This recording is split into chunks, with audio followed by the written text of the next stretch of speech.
தமிழ்நாடு தலை குனியாதுங்கிற தலைப்பில் தமிழ்நாடு முழுவதும் தமிழகத்தினுடைய முதல்வர் நமக்கெல்லாம் பிடிச்ச தலைவர் மு.க.ஸ்டாலின் என்ன சொல்லியிருக்காங்க அப்படின்னு சொன்னால், தமிழ்நாடு ஃபுல்லாமே இருக்கக்கூடிய அனைத்து வாக்குச்சாவடிகளையும் என்ன சொல்லியிருக்காங்க பார்த்து மக்களுடைய குறைகளை கேட்டு தேர்தல் காலத்தில் நம்ம எப்படிலாம் செயல்பட்டுங்கிறதுக்காக ஒரு முகாம் போட சொல்லியிருக்காங்க. அந்த முகாம் இன்று சிஎம் நகரில் அண்ணன் கிதிவன வீட்டில் நடக்கிற இந்த நிகழ்ச்சிக்கு வருகை இருக்கக்கூடிய எங்களுடைய மாவட்ட ஒன்றிய கமிட்டி மற்றும் சிஎநகர் ஊரை சேர்ந்த அனைத்து நிர்வாகிகளையும் சகோதரிகளையும் இந்த நேரத்தில் வரவேற்கின்றோம்.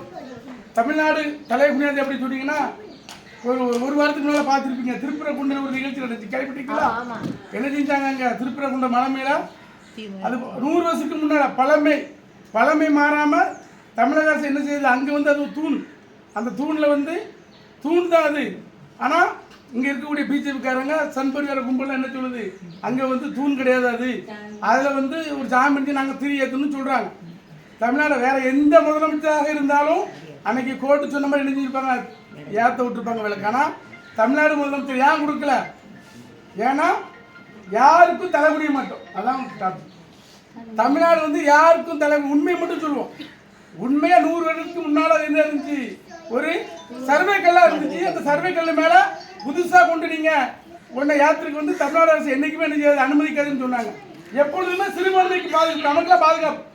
எதுக்கு சொல்கிறோம் அப்படின்னா, இந்திய நாடு இருக்குது அப்படின்னா ஒரு குறிப்பிட்ட தமிழ்நாடு அப்படின்னு சொன்னால் தமிழ்நாட்டுக்குள்ள மதத்தை உள்ள உருவாக்குறது, ஜாதியை உருவாக்குறது, இந்துத்துவத்தை விட்டு பிரிக்கிறது. இங்கே வந்தாங்க அப்படின்னு சொன்னால் என்ன சொல்றது, இந்துக்கள் நாங்கள் வேதம் முஸ்லீம்களை பிரிக்கிற ஒரு பயன்பாட்டை தான் என்ன செய்யுது மத்திய அரசாக இருந்தாலும் சரி, அதுக்கு துணை போகக்கூடிய எடப்பாடியாக இருந்தாலும் சரி செஞ்சுட்டு இருக்கிறாங்க. அதெல்லாம் செய்யக்கூடாது, இந்த மக்கள் விழிப்புணர்வோடு இருக்கணுங்கிறத நினைக்கிறாங்க. எங்களால் எந்தெந்த மக்கள்லாம் சந்திச்சு நீங்கள் அந்த மக்களுடைய குறைகளை கேளுங்க அப்படின்னு. நம்ம அரசு 5 வருஷம் முழுமையாக நடைபெற்றுக்கிட்டு இருக்கு. அவ்வளவு திட்டங்களை கொடுத்துருக்காங்க. கொடுக்குற திட்டங்களை எப்பவுமே நாங்கள் சொல்லுவோம். இப்போ நாங்கள் கேட்குறோம், நீங்கள் சொல்லுங்கள். உங்கள் மூலமாக திட்டங்களை நாங்கள் தெரிஞ்சுக்கிட்டே கேட்குறோம். ஏதாவது 2-3 திட்டங்கள் சொல்லுங்கள். நம்ம அரசு என்ன திட்டங்கள் செய்யுது? விடியல் பயணம் நல்லா இருக்கு. விடியல் பயணம் நல்லா இருக்கு. 1000 ரூபா தர்றது எல்லாமே நல்லா முத்தான திட்டங்கள். ரொம்ப பெருமையா இருக்கு. சூப்பர். இதைத்தான் எதிர்பார்க்கிறேன். அதாவது என்ன சொல்றாருன்னா, இந்த நம்ம செய்யற திட்டங்கள் இந்த மக்களுக்கு சேர்ந்திருக்கா இல்லையா, இல்லது தெரியாம இருக்கா இல்லைன்னு கேட்குறாங்க. எல்லா திட்டமும் தெரிஞ்சிருக்கு, நல்லா புரிஞ்சுக்காங்க. 1000 ரூபா இன்னைக்கு ஒரு சிறந்த திட்டத்தை கொடுத்துட்டு இருக்காங்க. இந்தியாவில் வேற எந்த மாநிலத்திலும் கிடையாது. இப்போ புதுசாக தேர்தல் வருத மாநிலத்தில் என்ன சொல்றாங்க, அவங்க இதை பார்த்து காப்பி அடிச்சு அந்தந்த மாநிலத்தில் அப்படிதான் பீகாரில் கொடுத்தாங்க. புரியுதா உங்களுக்கு? பீகாரில் கொடுத்தாங்க, கர்நாடகாவில் கொடுத்தாங்க, டெல்லியில் கொடுத்தாங்க. தமிழ்நாட்டை பாட்டு தான். அப்போ தமிழ்நாட்டில் உள்ள திட்டங்களை பார்த்து அந்த அரசு என்ன செய்யுது, பிற மாநிலத்தினுடைய அரசு திட்டங்களை செயல்படுத்துறாங்க. அதுபோல் 1000 ரூபா கொடுத்துருக்காங்க. அப்புறம் இந்த இலவச பஸ் எவ்வளோ பெரிய திட்டம் நினச்சி பார்த்தோமா? கிடையாது. நீங்கள் 5 வருஷமா நீங்கள் எல்லாருமே இலவச பஸ்ஸில் கலந்து சொன்ன மாதிரி உங்களுக்கு இலவச சீர்திருத்த மாதிரி நினைச்சிருங்க. அழகா போய் வேண்டிய ஜாமான் வாங்கிட்டு இருக்கீங்க, வேலைக்கு போகிறவங்க வேலைக்கு போயிட்டு வந்துட்டு இருக்கீங்க. எவ்வளோ பெரிய விஷயம். அதுக்கடுத்த காலை சுட்டுண்டு இன்னைக்கு அவ்வளோ பிள்ளைங்க, நீங்களாம் அவ்வளோ பெரியவங்களா இருக்கீங்க. நாங்கள் படிக்கிறது கூட எங்கள் வீட்டில் சாப்பாடு கிடையாது. நீங்கள் படிச்சுல இருக்குமா? பள்ளிக்கூடமே இருந்திருக்காது, சாப்பாடு எங்கே போவேன் கிடையாது. ஆனால் இன்னைக்கு பிள்ளைங்க அவ்வளோ அழகா ஸ்கூலில் போய் நினைச்சிடறாங்க. அழகா சாப்பிட்டுட்டு சத்தான உணவு சாப்பிட்டுட்டு நல்லா படித்து நல்லா இருக்காங்க. இன்னைக்கு நீங்கள் சும்மா சொல்லக்கூடாது. பிள்ளைங்களோட வெயிட்டு ஒரு 5 வருஷத்துக்கு முன்னாடி ஸ்கூலில் பார்த்தீங்கன்னா பிள்ளைங்க வெயிட் எடுப்பாங்க. ஸ்கூல் ஜூனில் ஜாயின் பண்ண உடனே வெயிட் எடுப்பாங்க. அப்புறம் ஒரு 3 மாதம் கழிச்சு வெயிட் எடுப்பாங்க. ஆனால் இந்த 5 வருஷமும் அந்த பிள்ளைங்களுடைய உடல் வளர்ச்சியாக இருந்தாலும் சரி, கல்வி வளர்ச்சியாக இருந்தாலும் ரொம்ப அதிகமாக இருக்குது. புரியுது உங்களுக்கு?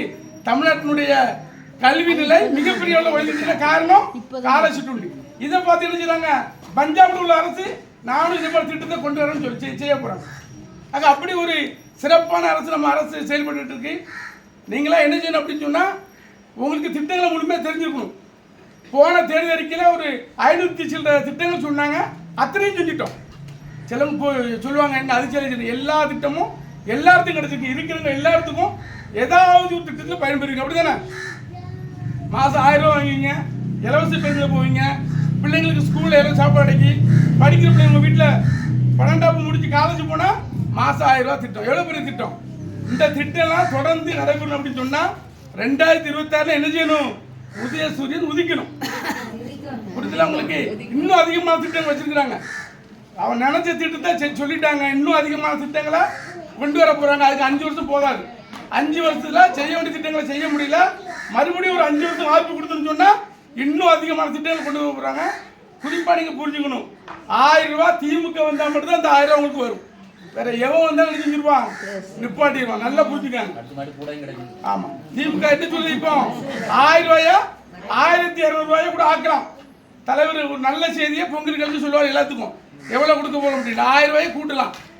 ஆனா மாறி வேற யாரும் வந்து கேட்பாங்க, நம்மகிட்ட வந்து கேட்பாங்க. இளைஞர்கள் வந்து படிக்காத பசங்க நிறைய பேர் இன்னைக்கு நடிகர் ரீதியாக போயிட்டு இருக்கிறாங்க. இன்னைக்கு கூட கூட்டம் நிறைய அதிகமான கூட்டம். அதில் ஒருத்தன் சொல்றேன், இலவசமே வேண்டாம், யாருக்கும் இலவசமே வேண்டாம்னு என்ன செய்யுது, யாருக்கும் 1000 ரூபாய் கொடுக்க கூடாது, இலவச பேருந்து கொடுக்க கூடாது, காலை சிற்றுண்டி குடிக்க கூடாது, படிக்கிற பிள்ளைங்களுக்கு 1000 ரூபாய் கொடுக்க கூடாது அப்படின்னு சொன்னா ஏழை எளிய மக்கள், ரொம்ப கஷ்டப்படுற மக்கள் என்ன செய்வாங்க? அதெல்லாம் தெரிஞ்சுதான் திட்டத்தை கலைஞர் தலைவர் கொண்டு வராரு.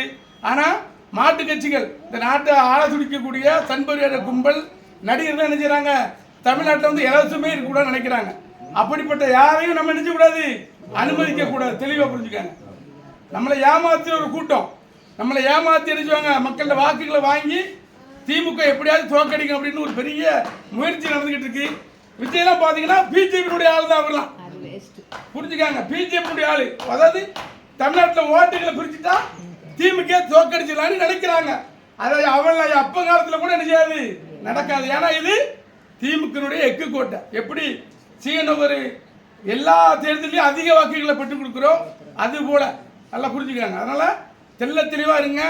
எப்பவுமே நம்ம என்ன செய்யணும், திராவிட முன்னேற்ற கழகத்தான் சார்ந்து. ஏன்னா அவங்க தான் நம்மளை போல சிறுபான்மை மக்களுக்கு உதவக்கூடியவங்க, புரிஞ்சவங்க. அதனால தான் ஒன் பக்கம் ஒரே பக்கமா சிறுபான்மைக்கு அவ்வளவு சலுகைகளை கொடுத்துருக்குறாங்க. அதனால எப்பொழுதுமே திராவிட முன்னேற்ற கழகத்தை ஒப்பிட்டு பாருங்க, இன்னும் அதிகமான சலுகை செய்யணும். 2021 எப்படி அதிக வாக்கில் பெற்றுக் கொடுத்தோமோ அது போல 2026 எடி தமிழ்நாட்டில் எவனும் ஆள முடியாது, திமுக தவிர வேற எவனும் ஆள முடியாதுன்னு வரலாற்றை படைக்கணும் அப்படின்னு சொன்னா நாமெல்லாம் ஒற்றுமையை சேர்ந்து உதயசூரியனுக்கு வாக்களிக்கணும் அப்படின்னு கேட்டு வாய்ப்புக்கு விடைபெறுகிறேன்.